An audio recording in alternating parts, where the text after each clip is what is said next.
Pulcinella, hai scorreggiato? No, ha già fatto un pirata. Un pireto, vergognati! Ma che mi ha messo dentro il scuola?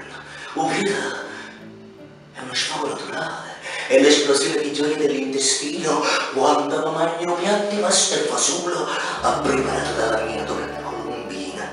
E aria compressa che passa per il corpo, trova lo spazio e fa la botta. Non mi mette scorna. Si avesse fatta una loffa, sarebbe attaccata rosso come un palloncino.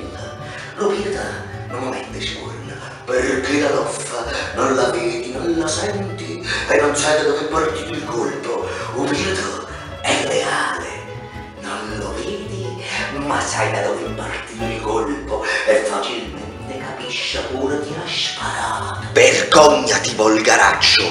Andiamo via! Ma tu vai, popola?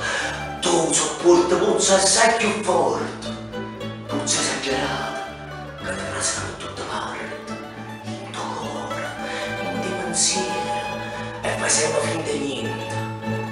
La disinformazione, la spazzatura televisiva, i governi che ci fottono sempre, e guerre che nessuno, ma che qualcuno dice per il bene dell'umanità sono necessarie. E tu popolo, tu niente. Già, tu tieni che fa. Tu stai pieno di impegni, pieno di problemi. Allora vedi che proprio pensare per agire, per reagire.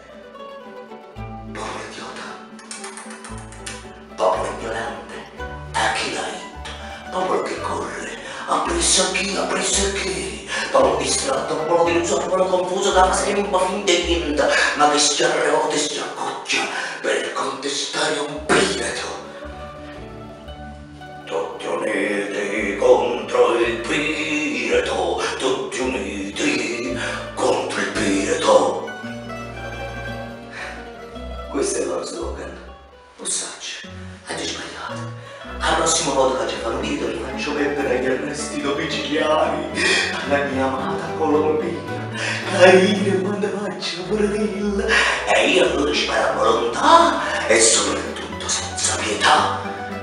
Ma badate bene, ma se a poco lui la diciamo mia mente mi telefonava a dire Pulcinella, un pirata lo puoi fare?